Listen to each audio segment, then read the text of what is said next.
검찰은 어디까지 파헤칠 수 있느냐라는 궁금증이 오늘 아침 조간신문들을 장식하고 있습니다.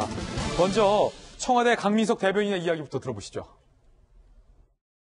문재인 대통령은 빠른 의혹 해소를 위해 청와대는 검찰 수사에 적극적으로 협조하라고 지시했습니다. 출입 기록 등을 요청하면 검토해서 제출할 계획입니다.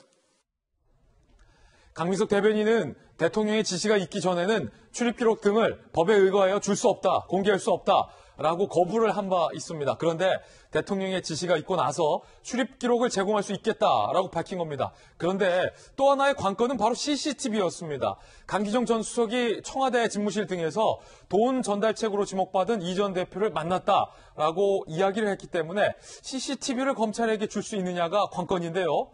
어떻게 됐을까요, 이 CCTV는?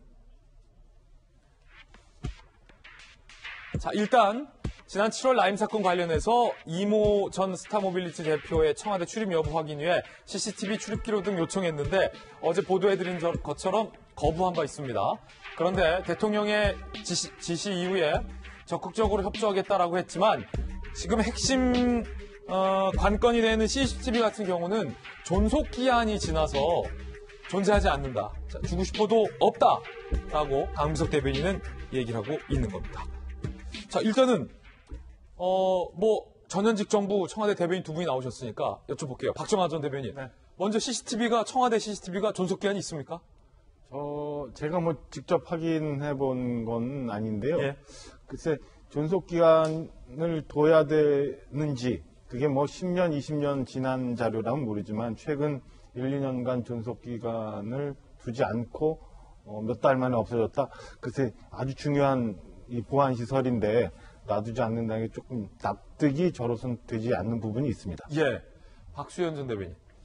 네, 당연히 그 존속기한이 있죠. 예. 그래서 그 일반 민원실을 통과하는 그 부분의 CCTV 여기는 종류에 따라 다릅니다만 1개월에서 3개월입니다.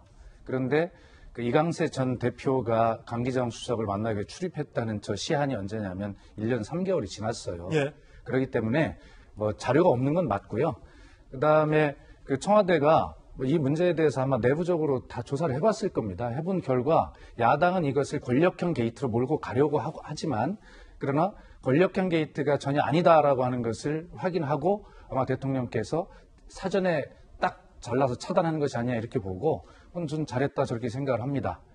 그리고 강기정 수석이 여러 차례 방송에 나와서도 밝히고 있지만 우리 박정하 대변인 잘 아시잖아요. 저 통과하려면 가서 기본적으로 엑스레이 다 통과해야 되고 그다음에 청와대 직원들까지도 사실은 수시로 가방을 열어서 검사를 하고요. 네. 왜 그러냐면 청와대에서는 어떤 USB나 이런 것들을 가지고 나갈 수 없고 심지어는 문서로 출력한 것도 가지고 나갈 수 없도록 그렇게 돼 있거든요. 그렇기 때문에 저기에 쇼핑백에 든 5천만 원을 들고 저기를 통과한다라고 하는 건 말이 안 되는 이야기이고요. 그다음에 오히려 강기정 수석이 저 이강세 전 대표를 청와대 밖이든 아니든 청와대 안에서 딱 한 차례 20분 만났다는 거거든요. 오히려 청와대 밖에서 만났으면 큰일 날 뻔했어요. 예. 그리고 청와대 안에서 딱 한 번 만났기 때문에 그 출입 어떤 기록, 그 다음에 정무수석실에서 또 아마 여러 가지 녹화 이런 것들이 돼 있을 거라고 저는 믿어요. 예. 그 중요한 부분 말씀 주셨는데 예. 사실은 밖에서 외부에서 오시는 청와대 손님들이 그 연풍문이라고 하는 그 미팅 장소가 있어요. 출입한 지금 박수현 대변인 말씀 주신 이 검색대를 통과해서 2층으로 올라간 카페식의 연풍문이 있는데 거기가 아니라 만약에 이게 강기정 전 수석의 집무실에서 만났다. 이건 굉장히 이례적인 거거든요. 예. 그렇게 하기 위해서는 어떻게 해야 되냐면 사전에 경호실의 협조를 받아야 됩니다.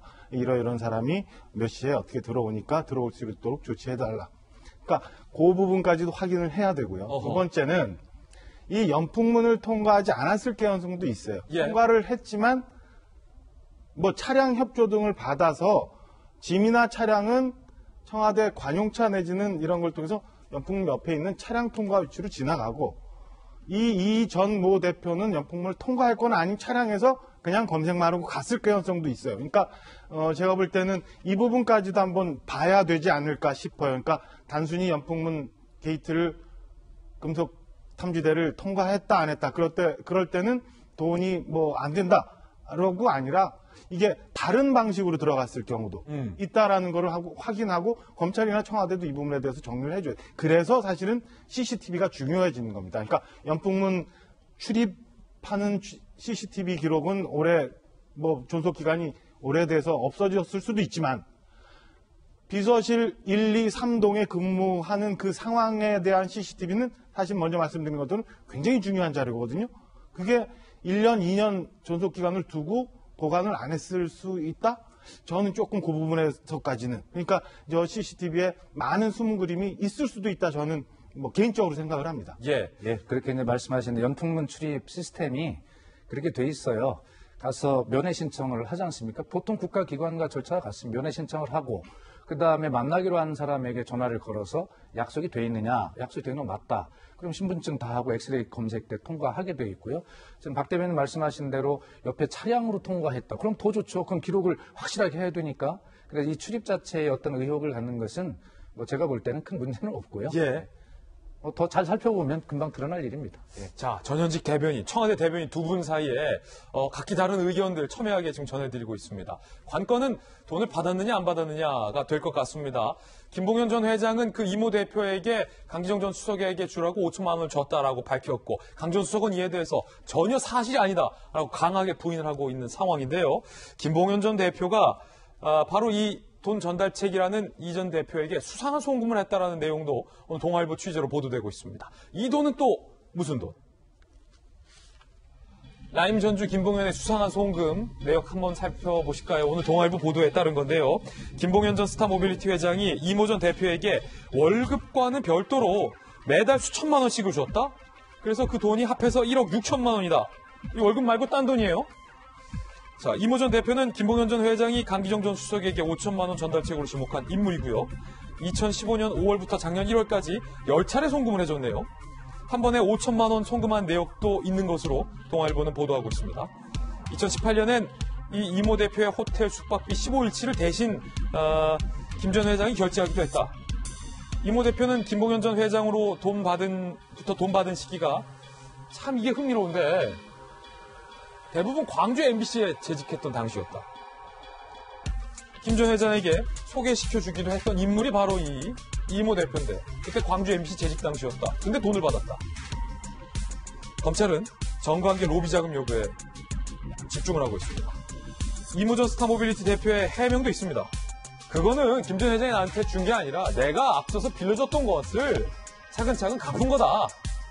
김 전 회장이 나한테 무슨 이유로 돈을 앞서 빌려간 것인지는 모른다. 라고 해명을 하고 있지만 검찰이 이 진위 여부도 좀 들여다봐야 할 것 같습니다. 일단 이재명 기자. 상당히 흥미롭군요. 여러 가지 궁금증이 드는데 일단은 월급 이외의 저 돈의 성격에 대해서 자 진짜로 김봉현 전 회장이 빌려간 돈을 이렇게 나중에 준 건지 아니면 월급 이외에 다른 성격의 돈을 준 건지 검찰의 의심대로 어떤 로비를 위한 돈으로 준 건지 여부는 좀 수사를 통해서 밝혀야 될 것 같은데 그 전에 광주 MBC에 재직하던 때 뭐 이렇게 돈을 받습니까?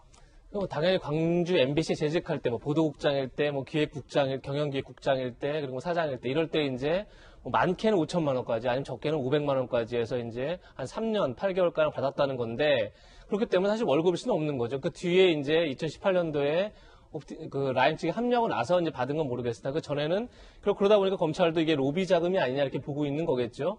그리고 이제 뭐 이미 밝혀졌지만 이강세 그러니까 그 이모 전 대표와 그리고 강기정 전 수석이 만났다는 것 자체는 이미 뭐 강기정 수석도 인정한 부분이 있는 거고요. 그러다 보니까 이제 어떤 라임이 정관계 인사의 전방위 로비의 어떤 창구로 좀 활용한 거 아니냐 이런 이제 의혹이 있는 겁니다. 그런 상황에서 이제 어제 청와대가 대통령이 이 수사에 적극 협조하라 이제 이렇게 이제 지시를 한 거죠. 그런 점에서 뭐 다른 건 몰라도 대통령의 어떤 성역 없이 수사해라 이런 의지는 굉장히 좀 높게 평가하고 싶습니다. 뭐 이 사건 자체가 어쨌든 청와대가 연루돼 있다는 거면 틀림없는 뭐 사실이다 이렇게 볼 수 있는 부분이 많이 있기 때문에 청와대가 적극 수사에 협조한다 이런 건 이제 굉장히 좀 높게 평가할 대목인 것 같은데 다만 좀 약간 허탈하다 이런 느낌은 좀 들긴 했었습니다. 왜냐하면 사실 출입 기록 같은 건 이미 의미가 없죠. 왜냐하면 강기정 수석이 이미 지난해 7월 28일 날 집무실에서 20분간 만났다 이렇게 밝혔기 때문에 뭐 출입 기록은 큰 의미가 없을 것 같고 오히려 과연 이제 들어갈 때와 나올 때 혹시 뭐 달라진 게 있는지 뭐 이런 걸 볼 수 있는 CCTV라든지 다른 이제 자료들이 중요할 텐데 그런 게 남아있지 않은 상황에서 뭐 그러니까 검찰 협조가 오면, 요청이 오면 협조를 하겠다는 게 어떻게 약간 공허하다 이렇게 들리긴 했었는데, 중요한 건 역시 아까 말씀드린 것처럼 청와대가 이번 수사에 검찰에 힘을 실어주고, 대통령이 처음부터 윤석열 총장에게 살아있는 권력도 엄정하게 수사하라 이렇게 지시했던 게 있는 만큼, 그거를 이번 수사 때 확실하게 좀 보여주는 모습을 보이는 게 좋지 않을까 이런 생각이 듭니다. 김봉현 전 회장이 이 이모 대표에게 줬다는 돈의 성격과 관련돼서 검찰이 어떤 결론을 내릴지도 상당히 좀 주목이 되는 상황인데요.